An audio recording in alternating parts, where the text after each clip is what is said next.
New Garia metro স্টেশনে মেরামতির কাজ কি তাহলে শুরু? 6 থেকে 7 মাসের মধ্যে এই কাজ শেষ করার আশ্বাস। শহীদ ক্ষুদিরাম স্টেশনে ক্রস ওভার ওয়াই লাইন হবে।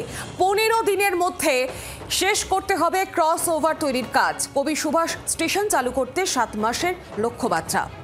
নিউ গড়িয়া মেট্রো স্টেশনে কাজ তাহলে কি শুরু হচ্ছে? শহীদ ক্ষুদিরাম স্টেশনে ক্রস ওভার ওয়াই লাইন তৈরি করা হবে এবং 15 দিনের মধ্যে এই ক্রস ওভার কাজ শেষ করতে হবে।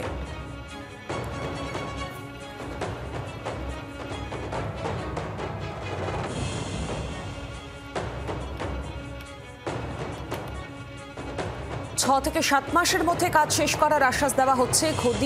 শহীদ ক্ষুদিরাম স্টেশনে ক্রস ওভার ওয়াই লাইন হবে এবং এই 15 দিনের মধ্যে এই সম্পূর্ণ কাজ তৈরি করতে হবে, অর্থাৎ ক্রস ওভার তৈরি করতে হবে। আরো বিস্তারিত জানাবেন, সরাসরি আমার সঙ্গে রয়েছেন প্রতিনিধি অয়ন ঘোষাল। অয়ন, তাহলে নিউ গড়িয়া মেট্রো স্টেশনে মেরামতির কাজ শুরু হলো?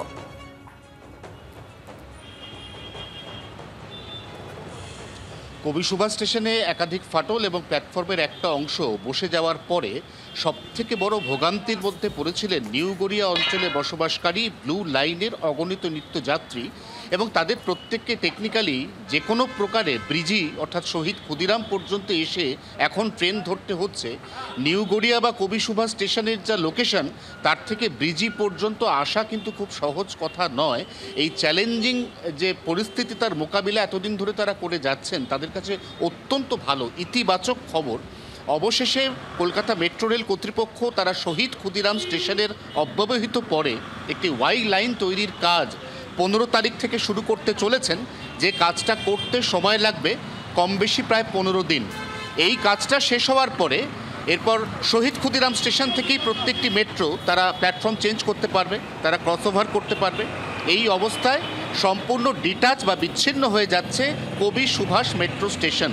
এরপর কবি সুভাষ মেট্রো স্টেশন তার যে ভাঙাচোরা অংশ, সেগুলোকে নতুন করে গড়ার কাজ শুরু হবে। যে কাজটা শেষ হতে 7 থেকে 9 মাস পর্যন্ত সময় লাগতে পারে বলে কলকাতা মেট্রো রেল কর্তৃপক্ষ জানাচ্ছেন। এবং সেই কাজটা শেষ হওয়ার পরে এই এতদিনের যে দুর্ভোগ বা ভোগান্তি, সেটার অবসান ঘটবে। ব্লু লাইন মেট্রো আবারও কবি সুভাষ স্টেশনকেই তার প্রান্তিক স্টেশন হিসেবে ব্যবহার করতে পারবে। ধন্যবাদ অয়ন। বাংলার আওয়াজ, বাঙালির আবেগ, জি 24 ঘন্টা।